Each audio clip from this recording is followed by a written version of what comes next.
नमस्कार सांग मैंने जय जगन्नाथ वेलकम करुच्ची मोर गोटे फ्रेश वाला ब्लॉग को। आज संध्या 7टा बाजिलानी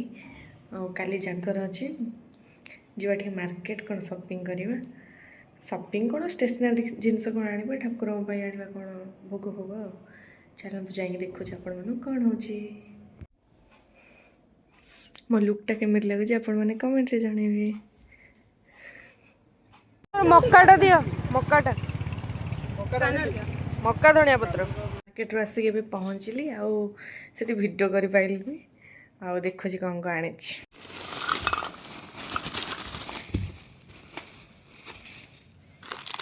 गोटे लैमिनेशन चूड़ी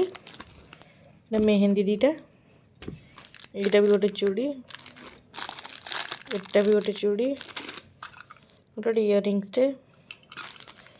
यहाँ नेल पॉलिश रिमूव करने ये गोटे क्लचर एति नहीं आसिली हम कोबी आलू रसा ग्रीन मटर पकईकी आज बिना प्याज रसुण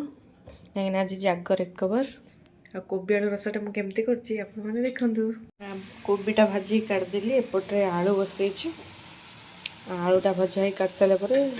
मसला कषी कर आलू भजा भी हो गला एपटे तेल रे पकेबा अदा आउ जो जीरा बटा अदा जीरा पेस्ट रे टमाटो आउ करी पाउडर लुण हल्दी लंका गुंड पकईकी अल्प समय कषा तेल ऊपर उठला पर्यंत तापर कोबी आलू भाजिक रखते पकेबा मसला हो सारापर कोबी आलू को पकईकी गोलेबा सारापर कोबी आलू को किस समय पकई कषा तापर ग्रीन मटर पकेबा एपट रुटी भी बसई देछि सेपटे तो कोबी रसा होगला आम सार आसिले खाइबे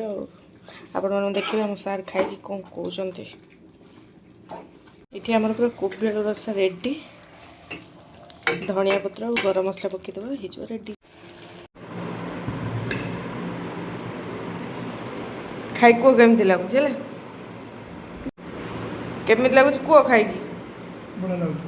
बढ़िया सत ना मिछ कौच बहुत सुंदर लगे वीडियो कर कौच ना से सतर कौच सत्र चलो बहुत सुंदर लगे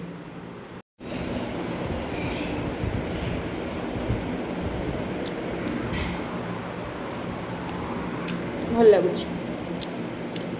इट्स मोर खिया पिया बासन मजा कम सरीगला जीवा एबे मेहंदी लगेबा देखो सांग मैंने मु आपे मेहंदी लगे मत आसेनी आ जा जी लगे केमी लगुच कमेंट रे जनइबे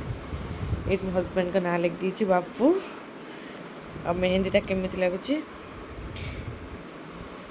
शिखिनी तो जा जी शिखी मोबाइल देखिए यूट्यूब लगे टाइम आसिक 12टा है ब्लॉगटा को एट रखुच्छी आपण मन जदि मो ब्लॉगटी भल लगी था लाइक कमेंट शेयर करेंगे